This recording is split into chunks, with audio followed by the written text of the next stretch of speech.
Hi everyone, welcome to the latest channel for YA Silicon. This is the penultimate channel of the festival today. It's quite exciting that we've had so many great channels and interviews and readings already, and I'm really excited about this time too, with five of the amazing authors. So if you wanted to check this on any of the previous channels, you can go to our website, yasilicon.co.uk, and you can find the list of the channels there with links to watch them. This is a live broadcast on YouTube, so if you're watching live and have any questions for us, you can just put it in the Q&A facility, which is just on the right of where the videos and speaking to the page. So and now I'll hand over to Kit as your moderator this channel. Awesome. Thanks so much, Madeline. It's really great to be here. Also, welcome everyone to the YA Thrillicon Examining Protagonist panel with Madeline Dyer, Isvari Maranwe, Emily Kazmierski, Suzanne Lazear, and Stuart Gibbon. I'm your moderator this afternoon. I'm Kit Mallory. So I'm the author of a YA dystopian duology set in the near future UK, which is just a little bit too close to non-fiction these days. And the second volume, Sparks, just came out last week, so I'm super excited about that. So first of all, I'm going to come to each of the panel in turn to introduce yourselves and tell us all a little bit about your latest books or your upcoming books. So Emily, can we come to you first? Sure, yeah. I'm Emily Kazmierski, and I write young adult thrillers and action adventure stories. And my latest is it's Embassy Academy Deadly First Day. It's a young adult romantic suspense set at a elite boarding school. And it was really fun thinking about this panel, thinking about how I come up with different protagonists, because each book in the series is told from a different character's point of view. Oh, that's really cool. Yeah. And when I'm not writing, I like to make homemade ice cream. And so COVID has been really bad because I'm getting really fat. I think that's across the board. There's been a lot of baking in this house, so which has been both a blessing and a curse. Yeah, it's kind of hilarious how many people have started making sourdough bread. Thank you, Emily. Stuart, can you introduce yourself and tell us a little bit about your work? Yeah, hi everyone. My name's Stuart Gibbon. My background is really in policing, and I started really young. I joined the Metropolitan Police in London when I was 16. So I went straight down from home and went down to London. Found it quite a challenge. I spent in total just over 30 years working as a police officer. Some of that was in uniform and quite a bit of it was as a detective. When I left the police, I decided to set up my own business to help writers, and that's kind of one of the things I do now. So I give advice to mainly fiction writers and mainly adult fiction, but not exclusively, around police procedures in the UK. So that can be anything from how a police officer arrests somebody, to the interview process, to how they investigate a missing person or deal with a murder or homicide, and all those sort of things. A little while ago, I met up with a man called Stephen Wade, who's a crime historian, and we decided it'd be a good idea to write a book together.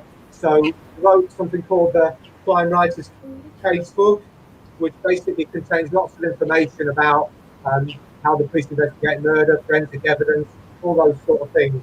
And then since then, our second book called Being a Detective, which is about the role of a detective in the UK from way back in when detectives were first formed, back in the 1800s, right up to modern day. So it includes things like cybercrime, a little bit about that sort of thing, but certainly old information as well. And that's mainly what I do now. I help authors with the police procedural. Brilliant. Thanks so much, Stuart. And that must be like a really invaluable resource for crime writers to have. It's really brilliant that you can kind of use all your years of experience in that way. That sounds so interesting. Thank you. Isvari, could you tell us a little bit about your work and your writing? Yeah, so I love writing both adult and young adult. For some crazy reason, I sort of wrote a couple picture books lately as well. But I love writing sort of thrillers and fantasy or fantasy thrillers. Also a lot of contemporary. just sort of the world around me and what people are dealing with, which can often be a lot darker than expected. Lately, I've been working on a book that sort of tackles some serious teenage topics in the United States, including sort of criminal justice reform. And I don't kind of want to spoil the plot, but some sort of really tragic events and backstory, as well as religious issues, religious differences, and racism in the United States. So that's sort of my next big project called Yet We Shine. And I write with co-authors and my husband and my sister right now. And we sort of tend to write from different perspectives. Sometimes each of us writes a different perspective. Sometimes we write different perspectives together.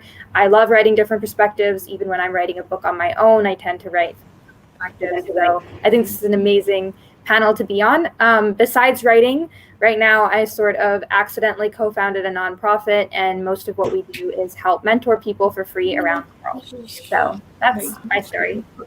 So you're pretty busy. I don't know when you find time to sleep, honestly, with all of that going on. And definitely would love to hear more about how you kind of manage writing Protagonists with co-authors and what that's like when you've got more than one person kind of involved in developing a character. Thank you.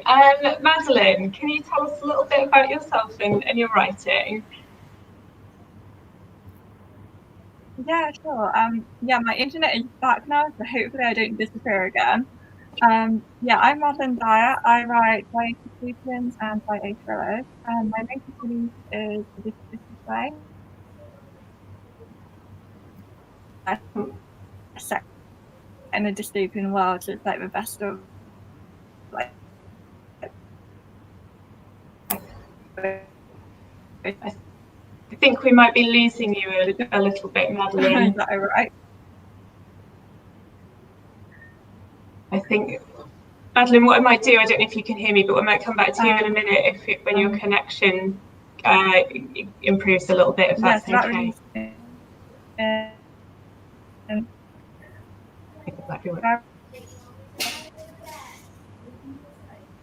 I think.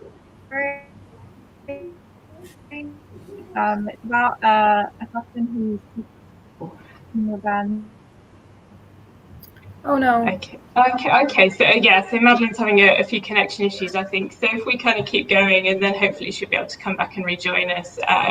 So sorry about that. If you're watching, perils of live filming and lockdown. Suzanne, last but not least, can you tell us a little bit about yourself and your writing? Hi, I'm Suzanne Lazear, and I write things that end in punk. I have a steampunk series called the Ether Chronicles that have adventures in an alternate version of Victorian Los Angeles and the Roma Ferry. And I also have a new adult elf punk series called The Secret Lives of Rock Stars that involves lots of running up and down mountains in high heels in 117-degree heat in Arizona in July. Was this research for? I actually did make my daughter walk up the mountain that they run up to fight some demons, and I made her walk up the mountain with me in July. It's not very high. It's maybe a mile or something. Like we have to do some research because I needed to see what my character could see. Cool. So that I could describe things correctly. Did you do it in heels? I did not do it in heels. Did you make your daughter do it in heels? Well, you know what? I don't know if she's actually worn high heels yet. She just turned 16, so I think she wore them once. Did you enjoy the experience? Yeah. Brilliant. Thank you, Suzanne. Welcome back, Madeline. Good to have you back with us. Cool. So for the first question, I will come to you each in turn, but feel free to kind of pitch in and sort of add more as you go along. So I wonder, can you tell us about your process for developing your protagonists? How do you get to know them? And do they change much from your first draft to your finished book? So yeah, Isvari, I'd love to know how that works with when you're co-writing. Can you kick us off? Yeah, so if we're each writing a separate character, then we're sort of in the head of one character, and that always helps. And so then I'm sure the process is pretty similar to what everyone does. I'm sort of a method writer, if that's a thing. I really like to get in the head. I sort of act out scenes or put myself in the character's shoes when I'm alone and can act weird, and sort of just act out scenes and think, what did I notice when I was in the room at that time? What did I feel? And if I'm feeling really emotional, I try to put a soundtrack on. If it's like a sad scene, I'm like, oh, I didn't notice what the person was wearing, then I don't include it in the book, especially if it's first person narrative, since it wasn't something I noticed when I was in their head. So that's sort of my process for that. When we were sort of co-writing a perspective, I think there's a little bit more effort to make sure that like the voice is authentic and doesn't change. And so we will plan a lot of the character the way you would plan plot, and then we sort of wiggle the plot, if that makes sense. So the plot develops as we write the book, and I think often we sort of let the book go where it wants to go, though we have a general outline, so the pacing is good. And if we feel like we aren't able to authentically write a specific scene from that viewpoint, we might toggle the plot so it's something where we share something in common with the character, and so we're emphasizing a little bit of our lives in that person. And we'll let other writers step in if they might be better at that scene or might be better capturing that emotion. So whether it's anger or depression or sort of responding to a scary event, do we think they'd be most like one of us, and can one of us authentically write that piece? One other thing that we do is sort of have a lead voice. So this is what it's going to sound like, and then other people will sort of emulate it, and then there's a lot of editing and going back and forth, and does it sound realistic for this person to have a slight voice change after a significant event or in retrospect or something like that. So that's really interesting. I've not really heard anyone kind of describe sort of developing protagonists like that before. You mentioned that you kind of write multi-point of view quite a lot, so kind of several different viewpoint characters. So that's a lot of people to kind of get inside their heads and get to know. Yeah, so for me, I sort of find it really easy because I'm an empath, and so I have a lot of friends, and I sometimes, to my detriment, sort of get way too much in their heads and their lives and trying to feel what they feel. But it definitely helps with writing characters. I don't think both my other co-authors are actually like that, and so they probably have their own processes for how they develop characters. I know, for example, my sister does a lot of writing of like, this is specific character traits, and here's how they respond to specific scenarios. Sometimes we get the personality right, but then forget someone's hair color, like a secondary character's hair color. So I feel like those little details, working them out and like fleshing out the world so you're all imagining the same scene, is like the key. Yeah, there's a lot to it, isn't there? And that kind of thing you mentioned about sort of thinking about what does the character see through their eyes, and making sure that's what comes through on the page, and noticing what they would notice. That's really important too. So cool, thank you so much. Madeline, can I come to you next? Can you tell us about how you get to know your protagonists?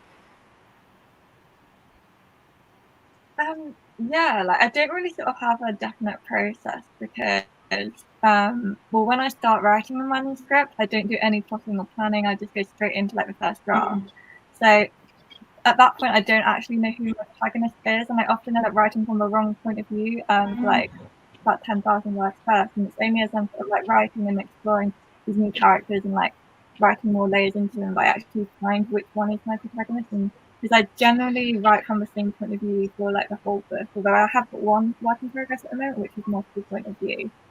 But yeah, like when I'm just sort of like working on a draft, like through writing, I'm just sort of experimenting, finding out about these characters. So it's weird because like sometimes characters come to me sort of fully formed, and I can just sort of like write quite quickly once I know the character.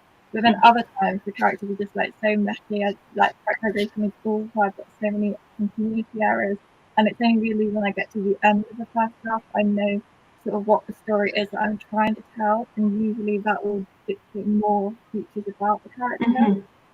Because I like writing sort of like characters' internal conflict. So building that in really helped me shape the story as well as the character.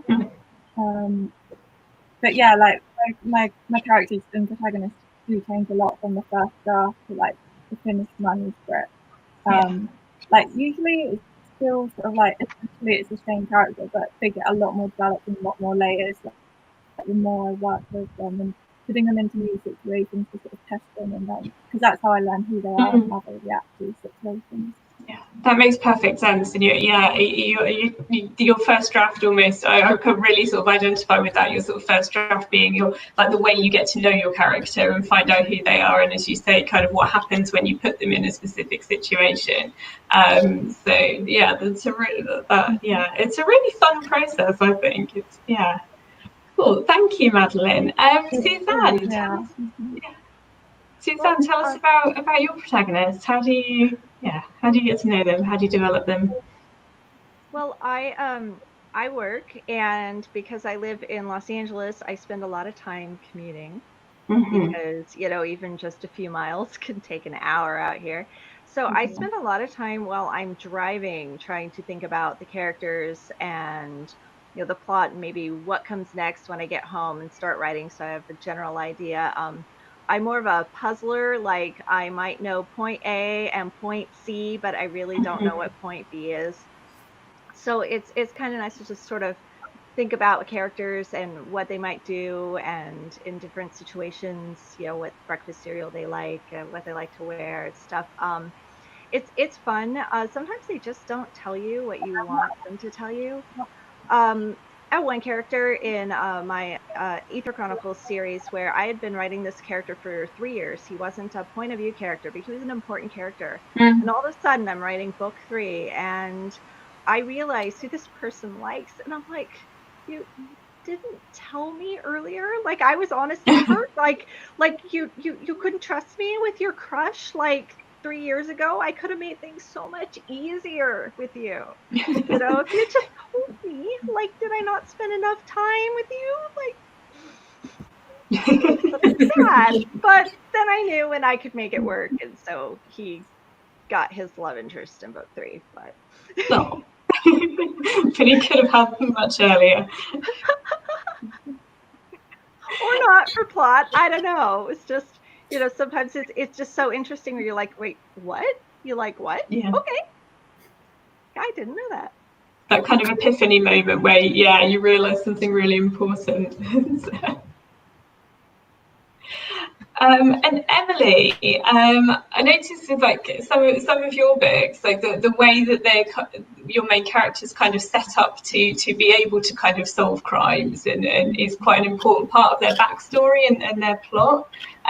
So I wondered if you tell us about how do you get to know your characters? How do you develop their backstory? How did that come about? Okay, well, I tend to use different methods. I don't stick with one, but the most recent one I've used is the proms method, where you talk about the characters' problems, responsibilities, obligations, motivations, and sensibilities.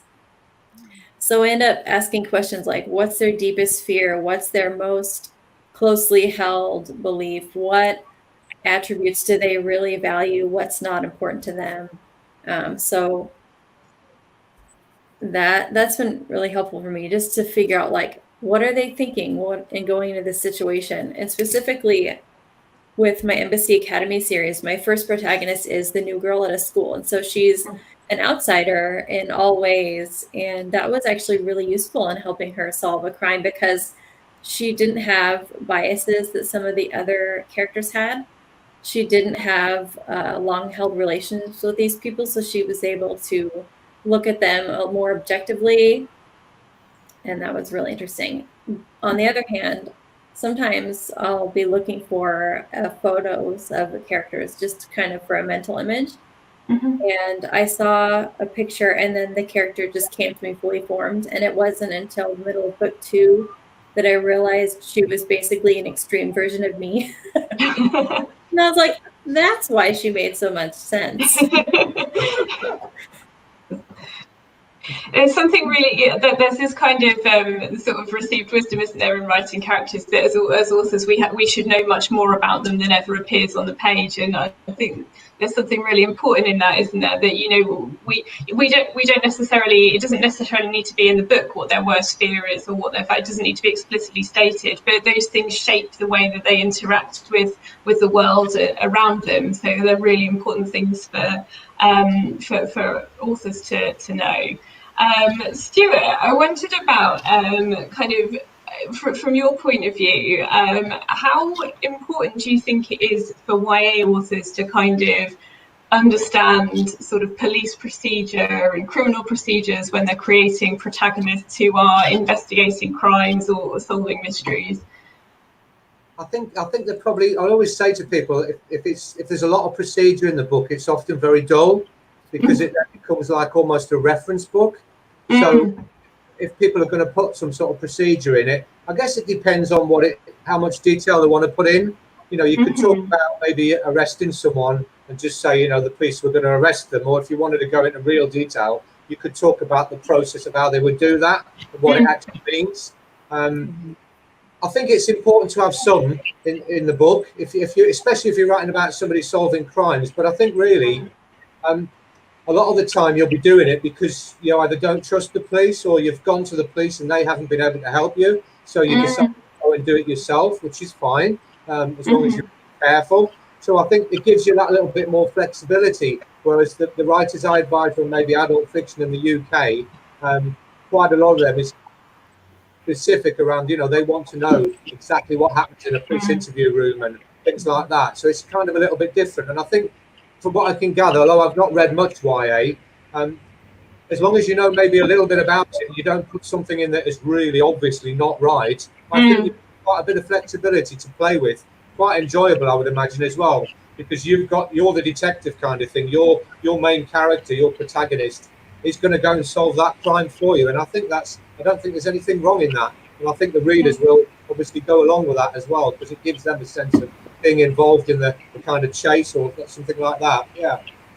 Absolutely, that's a really interesting point, actually, about the kind of the motivations being different in, you know, in YA crime than in adult crime novels. You know, a lot of adult crime is kind of police procedurals, and, you know, there's often a kind of like an official involved somewhere. But you're right, in YA it's completely different. As you say, often it's to do with kind of not trusting the system, not trusting authority, or having been let down in some way. So yeah, thank you, Stuart. That's a really interesting point. I wondered, I'm going to kind of open this out to all of you, if that's okay. When you're kind of writing different protagonists in different books, do you notice any kind of recurring themes that pop up within your protagonists? Do they have anything in common? How would they get on if you put them all in a room together? Mine like swords. Swords. I mean, even the one that takes place in current day, she's got her sword running up the mountain, you know, to help the angel with his demon problem. You know, I don't have much police procedural because their crime is outside of the human law system. So I just made lots of stuff up. Most of my advice I give is obviously adult fiction at the moment. Hopefully YA might develop. But I do help other writers from other genres. I had somebody from science fiction contact me, sci-fi, and they were talking about some aliens that had come onto the planet. And they kidnapped a load of people, but actually all they wanted to know was, you know, with all these people going missing in this particular area, how would the police manage, you know, missing people? What do they do? Who does it? So even though it wasn't a crime story, really, I was still able to help that writer by just giving them an idea of, you know, who would deal with it, what sort of checks and searches they would do. And they went and they say it's mainly crime, but sci-fi, romance, anything where there's an element of involvement with the police in there, you can kind of make it as good as you want to, really. Yeah, that makes a lot of sense. That's really. Do you think Suzanne? Do you think that the fact that your characters, there's a sort of paranormal element, and you're writing about kind of different sort of species and different kind of almost like different worlds? Does that yeah, they're kind of, what are the similarities and differences there in sort of the way that your characters might sort of, yeah, fight crime or kind of investigate crimes? They all tend to be very sort of plucky and independent and sort of buck the system. I've got one in my steampunk where her mom wants her to marry to save the family, and she wants to go off to the university and be a biologist and fix flying cars. Where the other one, you know, her mom wanted her to go to college, and instead she decided to become a rock star and kind of solving crime while she's on tour because she has this inability to not turn people down. Like she's under this spell where if somebody asks her for help, she has to help them. So whereas my steampunk character naturally like wants to help people and make things right. So you kind of have the person who's like, yes, let's go help everyone, and the one who's sort of reluctant, like, I have to help you. So okay, let's roll with it. But they do tend to be very sort of independent, like, I'm gonna do what I want. Let's do this. I don't care what other people think. Yeah. That's a really interesting conflict to write about, somebody who's obligated to help but maybe doesn't necessarily want to. Yeah, thank you, Suzanne. Emily, you mentioned that you have like a different viewpoint character for all of the novels in your series. Do they have anything in common? Do they know each other? Are they all sort of connected? They do. They all attend the same school, and so two of them actually just found out they're step siblings. So that's been a little awkward.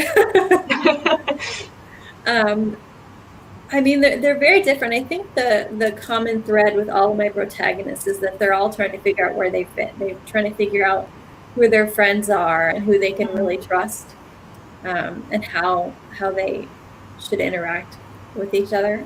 Yeah, it's really interesting writing to people who have just found out their step siblings and how they deal with their parents, like their different relationships with their authority figures in their lives. That must be and I guess if you're writing, you know, each book from a different character's point of view, you probably find out things about the other characters when you're looking at them through different eyes, and that must be really interesting too. It is. It's interesting looking at one of the sisters from her own perspective versus from her sister's perspective, because they see different things about each other. Yeah. So yeah, that must be really fascinating. A really fun process in terms of learning about your characters. Oh, it is, definitely. Yeah. Madeline, how about you? Do your protagonists have anything in common? Yeah, so it seems like every YA thriller that I start writing, the protagonist sort of ends up with like this degree of unreliability. Like even when I think that they're really reliable, by the time that I've like worked through several drafts and I know the character, I find that I've written yet another unreliable narrator. And it just constantly happens. And like sometimes they're like intentionally unreliable and they tell a reader up front that they're unreliable. Other times they're like unreliable because like I've got one manuscript where I'm sort of like exploring the use of concepts of memory and how mental health affects memory and things memory, and then how like subjective memories are anyway, so it's like eyewitness testimony. So like even when I'm sort of trying to write a character who's completely different to one of my existing protagonists, I do sort of get these down quite deep connecting with like how reliable or unreliable they are. And I am really drawn to protagonists that have like this dark side inside them where they cannot be trusted, where they could be like potentially really dangerous. So yeah, those are like those sort of like common themes I'm noticing within my protagonists. But yeah, if they were all like in a room together, I don't think that they would get on at all. Like I've got like one protagonist in particular who's like very unlikable, and I intentionally wrote her that way because I just wanted to explore her character, and like she came to me like quite strongly, and I just wanted to explore more of her. And like in the book that she's in, she doesn't really get on with any of the other characters in her own book. So yeah, if I was putting her with other like unreliable narrators who are also like dangerous and dark, then yeah, I don't think they would get on at all. Like they'd probably all just ignore each other completely. There's nothing I love more than an unlikable protagonist. They're just the absolute best. And it sounds like the exploration of unreliability, you know, in different forms. It must be so fascinating. You raised a really good point about kind of, you know, eyewitness testimony and memory and how fallible it is. And I guess Stuart and Isvari, you're probably both very aware of this from your kind of respective lines of work. Yeah, it's a really interesting thing to play with, it sounds like. Thank you, Madeline. Isvari, how about you? With your kind of, you know, sort of your many viewpoint characters, do they have anything in common? Would they get on? Would they kill each other? I've decided apparently that I love writing women, which I don't always write. I in fact most recently wrote a male protagonist, but I love writing people with a lot of spunk and who have to sort of stand up to authority or are very they're fighters, I'd say, and in essence they're all fighters. I would say I struggle more to write characters who are okay with status quo, because that's just so antithetical to who I am as a person that when I'm trying to figure out why you wouldn't fight, it's harder for me to figure that out than it is for just like go out there and fight.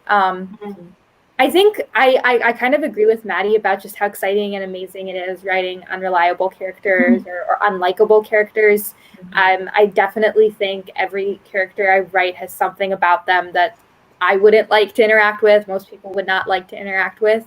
I think that if everyone got in a room together with my protagonist, my co-author's protagonist, I think that I don't think they'd like each other, but I think they'd respect each other. They would see that there's something there that's interesting or that's worth sort of, I don't know, getting to know, maybe not being friends with, but there's something interesting there. So there's probably one or two characters I've written where I think, no, everyone would just be like, wow, you are a genuinely horrible person. But most people, I think there'd be respect, if not like. Yeah. That sounds like that could be a really fun writing exercise. Like your characters, I think it would be really interesting to meet. So. Cool. Thank you so much for that. Do any of you write adult protagonists ever, or is everybody here a YA? We'll see. Yeah.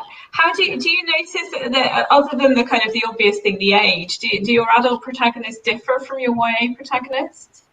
I think they do in a sense. Ironically, I feel like I was writing more adult when I was younger, like a teenager. And now that I'm a young adult or an adult, I write more YA. Sort of, I write based on sort of my period in life. And I felt like I was punching above my age for a while. But I think that with adult characters, there's sort of a sense of they know who they are and it's sort of their character in the world. Not always. They're sometimes still figuring out what they're doing and what their role is, but there's a sense of I know a bit of who I am and I know my place in the world, and I want to fight for that place and I want to prove myself. I want to make a difference. And with YA, I feel like I focus a lot more on I still don't know who I am. I still don't know if I want to be this type of person or that type of person. And so a lot more exploring, a lot more curious. I feel like the character themselves is exploring a lot more of who they can be in the world. One of my adult books, actually the character has amnesia and does not know who she is, but there's still a sort of sense of I have a role, I have a fight to fight. And I felt like a YA character in that same position would have just been so much more curious and willing to bend the rules and bend their own identity, which I don't see as much of sort of when I write adults. There's this really interesting thing about, you know, sort of like adolescent development, you know, and it's kind of really important part of adolescent development being about pushing back against boundaries and rules and, you know, the status quo, and rejecting kind of what's come before. I think always finds its way in sort of inevitably into YA protagonists. Suzanne, I can kind of see you nodding there. Do you have anything to add to that? Yeah, I have an adult protagonist that I am working with, and she actually doesn't know who she is, as in she is pretty sure she's the last of her kind. She doesn't know anything about her origins, and she's kind of spent her life both trying to figure out where she fits, but also who she is. And she's sort of at the point in her life where she's made this place for herself, and it's not making her happy. And so she's trying to figure out what she wants. especially coming to terms with the fact that she may never find her family, she may never find her people, she might be the last one. So it's a very different struggle than a young person going, where do I fit? And an adult going, this is where I fit. I don't know if I like it or not. Is there something I can do to change things? And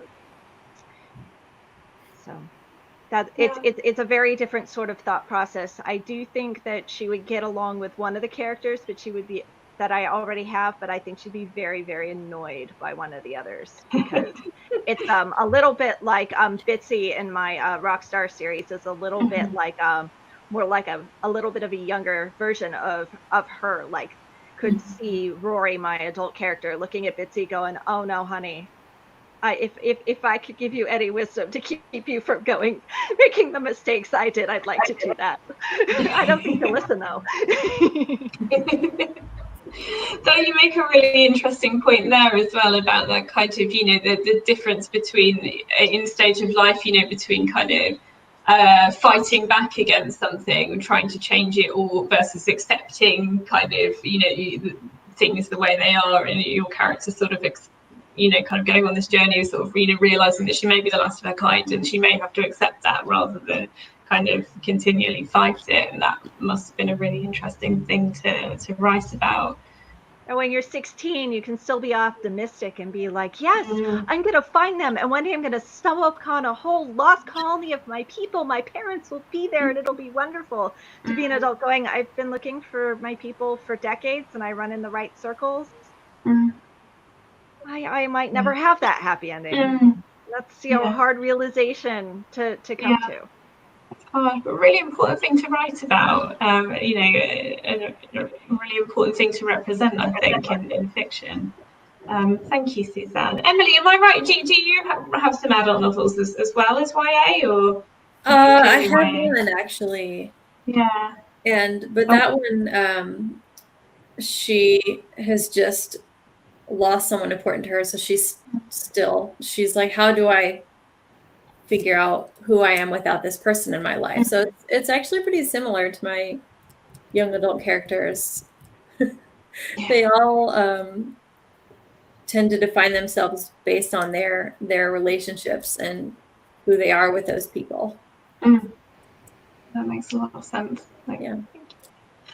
Stuart, you made a really interesting point earlier about how the motivations for young adults and sort of teens in crime fiction, the protagonists in YA crime, are often very different to adult protagonists. And I guess that's often in that situation the police are like a kind of the obstacle or the antagonist rather than the good guys. What's that? What are your thoughts on that? What's that like for you as a kind of ex-detective? Well, it's funny you should say that, because Madeline gave me a list of recommendations of YA books to read, because I haven't read any, if any, really, to be truthful. This, you probably can't see this, but this is The Darkest Corner by Cara Thomas. This is the first YA book I've read in a long time, and it's really good.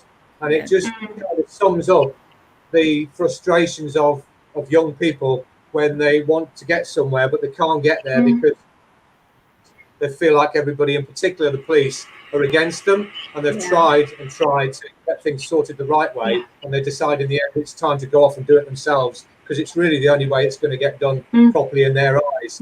I think it's interesting because I don't have a problem with it, and I can understand why a lot of YA books are written that way, because it's a journey for the young person, and they've got all these challenges as a young person, that they're putting up with and having to try and manage. And sometimes really the frustrations must just become too much. And I think as long as there isn't a kind of a lead character that's a police officer, which I'm not sure whether young adults write that way. I think the police are kind of in the background. Is that right? And sort of, they might come in and out every now and again, but no lead character involved. I don't have a problem with it personally, but I suppose you have to draw the line a bit as to what they're doing and how they're solving the crimes. If it is meant to be based upon some kind of reality, which it might not be, then when you get to the point where you're trying to solve maybe a homicide or something really, really serious, I think that's the point where you just need to get the balance right so that the reader understands that actually there's a right and a wrong way of trying to go about doing something. Does that make sense? Yeah. No, absolutely. That makes a lot of sense. And yeah, I suppose there's a balance to be had depending on the kind of book that you're wanting to write and how realistic, how true to life you want to make it. And if you're trying to kind of make it quite realistic, then there are things you have to take into account, I guess, when it comes to the kind of practicalities. Which kind of leads on really nicely actually to the sort of next question, which is about how do you guys think that the way sort of teenagers and young adults, people who aren't, part of a kind of formal sort of, police force or sort of investigative team, how does the way they investigate and sort of engage with crime differ from the way adults would do it? I wonder if can I come to you first, Madeline? Yeah, so, well, in YA books, the teenagers have far less resources than that would be available to like adult protagonists. So the evidence that teenagers are going to find has to sort of like be more accessible to them on like a surface level to understand what it means and what the clue means. Because like in adult books, you have like forensic evidence and then you've got like all those different teams of people that you could go to. Whereas in YA, it does tend to sort of like one protagonist figuring it out or like a couple of protagonists, like main characters working together. So it is like a different style of investigation. Also, like with the ages of the protagonist, like with YA books, like having a teenage protagonist, they're going to be a lot younger than adult protagonists. So you can kind of see that influence in their sort of like investigation in a way with like how they act. They do seem to like put themselves in more danger than an adult protagonist might, but then that does of course up the stakes and increase the tension as well. So you can really see that it does sort of contribute more towards sort of like maintaining the high pace throughout the book as well. But yeah, like all the evidence that like the teenage protagonists have to find, they have to be sort of like able to understand what it means straight away, and so does the reader. So like the reader's kind of like on the same page as the teenage protagonist, whereas if you've got an adult protagonist who's also a detective, a reader, like an average reader, isn't going to have like all the detective knowledge, but just got a little bit of a distance between the protagonist there and the reader. I suppose there's more of a kind of role for exposition there, isn't there? Like the kind of the job for the adult, for adult writers there is to kind of get that information, that explanation in a way that is, not too dry and not too sort of diverging from the plot. Whereas, as you say, with YA, there's something about kind of, the protagonist being able to understand it and the reader being able to kind of engage with it, and then them being as close to each other as possible. Isvari, what are your kind of thoughts on that? So I think I probably have a more American perspective here. So I think YA in general, though, is a lot is very willing to sort of break societal boundaries, and anything is possible. So in an adult book that deals with the same sort of issues, I think there is a sense that you play in the system that only really crazy people think you can impact vast societal change. And a lot of YA books are about go for it anyway, we'll figure it out. And so with a lot of police brutality here in America, I think a lot of YA books have started to tackle that topic. And so if there are police and it's a book written by a person of color or about people of color, there's just the reality that it's sort of going to be dark. The police might not believe you. They may not support you. So there are so many books here, Hate U Give, Monday's Not Coming. There's so many sort of, I Am Alfonso Jones, sort of How It Went Down. Like there's just so many books today that are about people of color working with kind of against the police in a sense, their story told or to have their voice heard. And sometimes they're not thrillers. Like there isn't a goal to find a killer. Sometimes there is.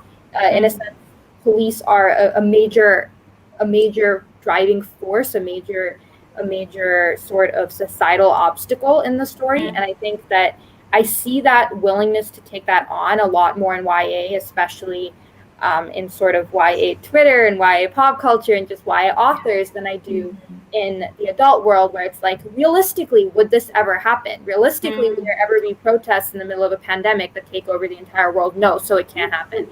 And I don't see that with YA. They're willing to sort of be like, it's possible, it could happen. And so I really like that. And I don't think it's just with police. I think it's with taking down a government, whether it's dystopian or whether it's realistic, whether it's, you know, changing school culture or school uniforms or anything else. There's that really I can change the world streak in YA. Yeah. You make a really important, really valid point there about, you know, often in YA that kind of theme of, you know, teenagers kind of being dismissed or, you know, invalidated, and figuring out kind of how you get your voice heard, you know, how you affect change and how you get people to listen and take you seriously. And you mentioned The Hate You Give, and of course, you know, that the police are very heavily involved in that story as the antagonist. And as you say, it's not a thriller as such, but it's about Star, the main character, figuring out how to resist, how to get her story, her voice heard and taken seriously in a system that's very much working against her. So there are these really common themes, aren't they, that are, you know, really important, as you say, in YA. Thank you, Isvari. That's like really important, really interesting. Thank you. Emily, I know that your protagonists do kind of go off and investigate crimes, don't they? And kind of, you know, they do some sort of detectiving and some espionage and things like that. And I wondered, how much research did you do about kind of, I suppose, the way that adults would do it, and how do your protagonist approach differ from that? I actually have a friend who is a law enforcement officer's wife, and so she's actually been a great resource. Talking to her, like, how would the police handle this, and then figuring out how would a teenager handle it. And it's different with the protagonists because, I mean, they think they're guilty of something that they don't want to get in trouble for, or they're being framed, and they need to figure out who is behind it before they go to the police, because they're afraid, you know, like Isvari mentioned, that the police won't believe them, or, you know, it looks bad, and they're 16-year-olds, so they're not the most rational beings at all times. They tend to overreact. But yeah, having someone in law enforcement is really handy to be like, how would they handle this? Like, would a guardian need to be present, or, you know, can they ask all these types of questions? What cannot do, and how would a teenager react to that? It's actually really interesting. Yeah, absolutely. Somebody on the panel last night meant you kind of, you know, I think you kind of touched on this, Madeline, that, you know, in a way, you know, your kind of teenage protagonists have to be a lot smarter, a lot more creative, and there has to be quite a lot of ingenuity there, which means that, you know, we as writers writing YA protagonists have to kind of like hit that bar as well. I don't know about the rest of you. When it comes to technology, I mean, I'm a bit of a dinosaur. When I started in the police, we didn't have mobile phones and we didn't have computers, believe it or not. That shows how old I am. So I think younger people now, youngsters, show me how to use my new mobile phone because it's a new one. It's like you don't get instructions anymore. You just got to go online and pick it up yourself. So I think when it comes to tracking people down and using mobile phones and looking on the internet, social media is another huge example. I mean, I've been kicking and screaming into the 21st century to have to use Twitter and Facebook because I've never used them before. But now, because of what I do, I need to have a kind of a profile. So I think in terms of tracking people down and solving your own crime as a youngster, I think they've got some real advantages. Not all of them, of course, but many of them, because they know what they're doing. You know, they know how to find people's names and search for things, whereas sometimes adults might not have the knowledge or the experience to do that. So I think that works well in YA. That's a really interesting point, actually, Stuart. Thank you. One of the things I was going to ask you was kind of, you know, we were talking about kind of, you know, realism in YA crime, and, you know, sometimes we have to kind of tread that line between, you know, kind of exploring sort of themes and representing certain themes and being realistic. But you know, how likely is it that, you know, teenagers or, you know, people who are kind of outside of the police can solve crimes that the police can't? You know, does it happen? Is it realistic? It can happen, yeah, absolutely. Yeah. It can, and as long as it can happen, people can write about it. You know, it's not something that's regular, but when I was in the police, we've had people come to us and say, there you go, there's the evidence. you know, what you're going to do about it, sort of thing. And so it does happen. It's not an everyday occurrence, but sometimes at police, for whatever reason, it might be a lack of interest. I would hope not, but it could be. It might well be a lack of resources. They might not just have enough people to do it, or it might not sit in their priority list. Awful word, but it's true. They have to prioritize things. So, yeah, absolutely. It is believable. And you can really, as the writer, take it where you want to, because you're not necessarily bound by the kind of law. So if you do something and overstep the mark, you know, you're not a law enforcement officer, and you might not get into trouble for it. So, you know, don't break the law all the time, but you can step over that line now and again. Does that sort of make sense?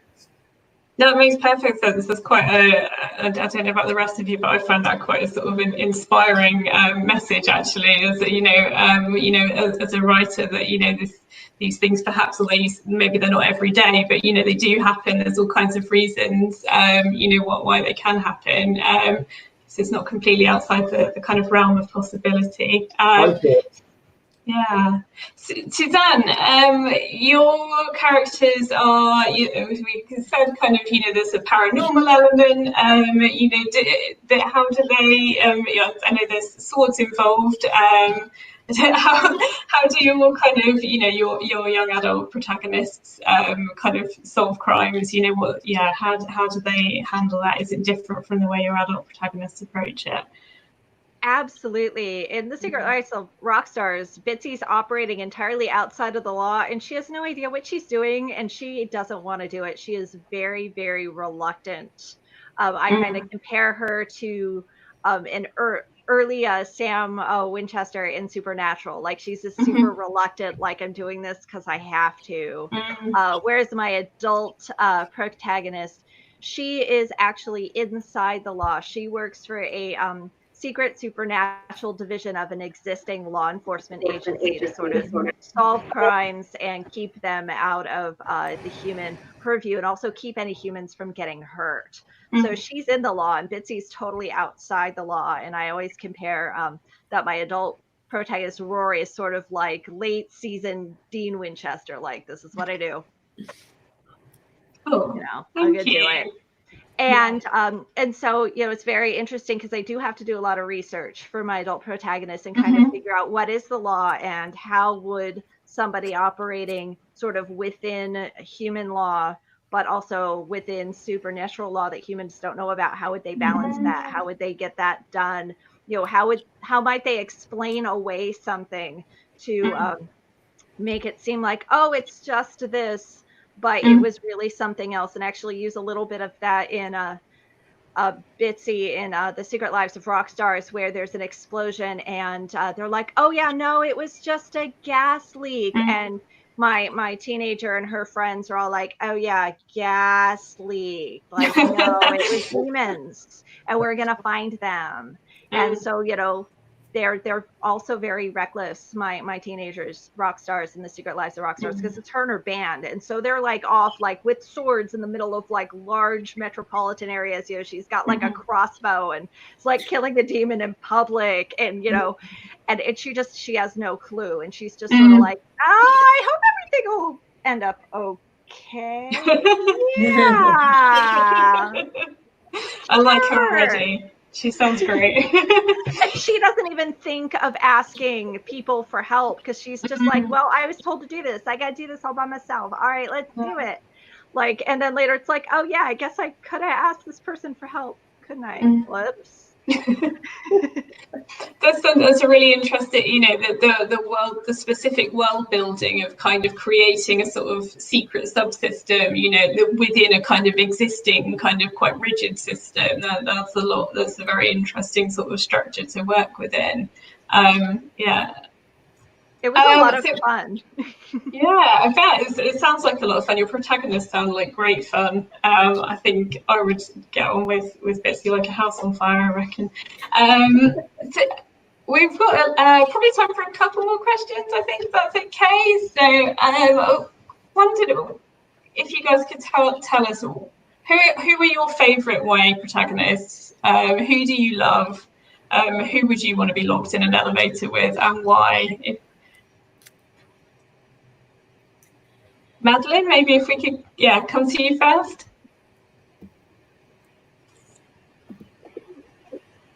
I think we might have just lost Madeline. Emily, how about you? Yeah, I don't know if I love this character, but the depth of like the feeling, how real the character was. Holden Caulfield in The Catcher in the Rye, I actually hate Holden, but as a writer, it was kind of amazing to read just how in depth into Holden's head you get, and like by the end you know what he's gonna say, you know how he's gonna react to things because it's just so well fleshed out. It's kind of amazing actually reading it and going, yeah, this makes total sense. Like, I don't know, just an amazingly written character. It's a really kind of well-defined, well sort of fleshed out, yeah. Yes, yes. Thank you. Stuart, how about you? I know you said that you've read a lot of YA, but are there any kind of protagonists in Madeline's reading list that you've connected with? Or who's your favourite adult protagonist for that matter? No, it's the last book I read, and literally I only finished it this morning, was The Darkest Corners by Cara. And the lead protagonist in that, Tessa, is just, I think, fantastic because she's got so much going on, but she's on a mission, and she's, nothing's going to stop her getting there. And even without spoiling it for anybody that's not read it, but some of the things she finds out towards the end of the book are just quite, mind blowing. But she's still positive, and it just gives you a really good feeling at the end of that book when you read the last page. So I'm all for Tessa. I'm going to support Tessa all the way, whoever she is and wherever she is. Amazing, thank you, Stuart. Madeline, how about you? Your favourite YA protagonist? I recently read Cracked Up to Be by Courtney Summers, and the main character in that protagonist, and she's just like this character, it's just such a good book, and it's a really strong narrative voice as well. And I think that really helps build her character. Sorry, Madeline, I think we're losing you a little bit. Twice. Oh, sorry. Can you still hear me? I think you've gone a little bit wobbly, so I might come back to you in a second if that's okay, and see if your connection picks up a little bit. I'm not sure if you can still hear me. My internet is so bad. Oh, no, it must be really frustrating. I'll come back to you in a second if that's okay. I'm sorry. Suzanne, how about you? One of my favorite all-time protagonists is Alana from the Lioness Quartet. It's a high fantasy, and I love those books so much. I recently read. Oh, is Maddie back? Hi, Maddie. Have we got you back, Maddie? No. I don't know. I don't think so. I'm sorry. Sorry, Suzanne. That's fine. That's the Lioness Quartet and also the Protector of the Small Fears are some of my absolute favorites. I recently read them all with my daughter, and she loved them just as much as I do. They have really fabulous, strong main characters. I read those books, I think, when I was kind of early teens, and they were really sort of eye-opening, really revelationary at that time. So it's great to hear there's kind of a new generation discovering them now. Isvari, how about you? Who's your favourite YA protagonist? Oh God, I saw the question and I racked my brain. I don't think I can pick this one, but I have a tendency to really like people with sort of a realistic dark streak or just something really interesting about their character. Those are the ones that stick with me. I don't know that they're my favorite as a person, but the girls from Codename Verity for sure. So it's sort of a classic, but I feel like Maddie and Julie sort of really lasted with me, and just the way they interacted with each other and the world around them. I also am just a sucker for sort of World War II stories anyway. I was thinking lately about sort of Chitra Devakaruni's books, and she has a lot of very interesting characters, and I liked sort of the way that she wrote young kids in India sort of going on a little kind of fantasy-esque adventure, because they realistically struggled between the balance of family and sort of what they wanted to do in life, and there were sometimes really drastic decisions they had to make, with no spoilers, about like cutting people off. And so I thought that was really captivating. So she kind of reimagines Draupadi in Palace of Illusions, or her character in The Conch Bearer, which I actually liked more than Palace of Illusions. So yeah, I guess I like characters like that. I guess Sadie Sue and Delicate Monsters just came to mind. I don't like her, but there was just, I think characters with a little bit of something evil or something interesting, they're the ones that lasted with me, even if I don't like them the most. Yeah, I don't know. Yeah. It's hard to find one. I think there's lots of really well-developed characters. Yeah.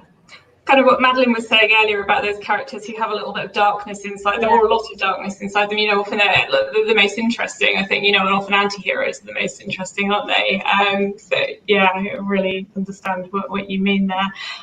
So we are kind of coming up to the end of today's session. I just very quickly before we finish, it's been such an interesting discussion, thank you. I wondered if you could all give one piece of advice to aspiring writers who in creating their protagonists. Would that be okay? So Emily, have you got a piece of advice for budding writers? Yeah, I would say find a book that really resonates with you and deconstruct it, figure out why, figure out what emotions it evokes that are really hitting you, figure out how the characters are described that really makes them feel real to you, and just dig into that. Even get like a used copy and write in it, underline, you know, flag the pages that really work for you and try to figure out why. That's great advice. Thank you. Really in-depth, detailed advice. Thanks, Emily. Stuart, how about you? A piece of advice for writers in creating protagonists? Yeah, I think when you're putting your protagonists in, think about what people will want to read and try and make it relatable. So try and give the characters the personality, whether they're likable or not. I guess it's a personal choice, but try and give them something that the reader's going to be able to relate to. And I've seen that in the books I've read so far, and I think that's a bit of a trend in YA. But think about those characters and just give them some kind of personality that people are going to be able to relate to. Yeah, absolutely. Thank you, Stuart. That's great advice. Madeline, a piece of advice from you for budding writers creating protagonists? Okay. Yeah, I lost my internet, so I don't know if like many of you have already answered this. So sorry if I'm repeating. But yeah, I'd say to make sure that the protagonists have flaws, because I think that's so important, and that they're not all these really wonderful characters with like no flaws at all, because the flaws make them sort of like, we give them extra depth, and it's the flaws that I really like exploring, sort of like putting them in situations that definitely showcase their flaws. So yeah, that's my advice. That's amazing advice. Yeah, really, really great advice. Like you say, a character with no flaws, just really boring. So thank you, Madeline. Isvari, how about you? I'd say my tip I always give is sort of make friends diversely. I think we need more diverse characters in books, both racially, disability, sexuality, sexual orientation, all those sorts of things. But also with characters with different viewpoints, with different interests, with different flaws, like Maddie was talking about. It's really much easier to write if you know someone like that. And so even though I'm a huge introvert, I think I mentioned before this call, I've been fine in lockdown. I try to make friends as diversely as possible with people I don't necessarily share interests with, people who have different political inclinations. That one's really hard lately, but people who have different desires, likes, interests, personalities, type A people, type B people, type like just sort of different attitudes, people who would make unlikely bedfellows, but that allows me to write more diversely. And also just a good rule in life, you get to meet different people and sort of broaden your horizons. So I think that's helped me more than anything else as a writer, was having a very diverse friend circle. Yeah, that's amazing advice. Thank you for sharing that. That's really important, you know, not just as writers, but as human beings. Absolutely. Suzanne, finally, just to finish us off, can you give us a piece of advice for aspiring writers? One thing that I think is helpful is to take your protagonist through a normal day. Obviously, the book is going to be an abnormal day. So take your character through a normal day. How would they react to things? What do they do? What's their routine? What are their hopes and their dreams and their fears?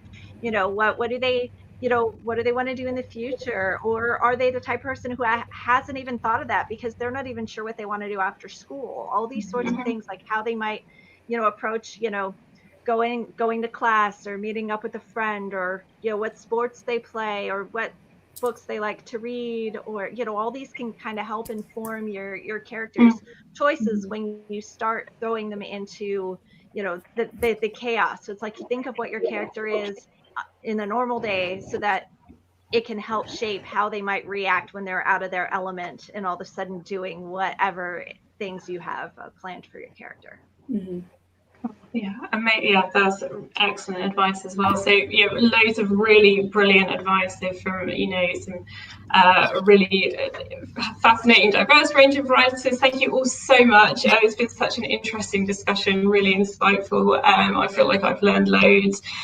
So once again, all of you, thanks so much for being here. Thanks to everyone who's watching. Don't forget to check out the YA Thrillicon website because there's still more to come this afternoon. And all of yesterday's and this morning's panels, interviews and readings are up online on the website, and you can find more information about all of the authors on this panel on the website as well. Thanks so very much, everybody. Goodbye. Bye. Bye.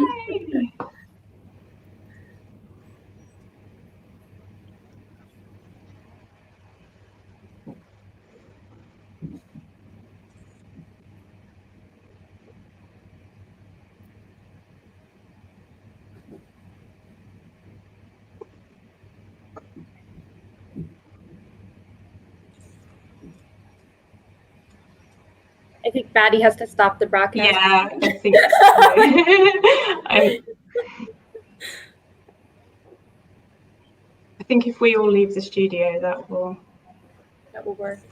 Is that what we're doing? Okay. I think so. Okay. Thanks, everybody. Take care. Thanks, everybody. Bye. Bye.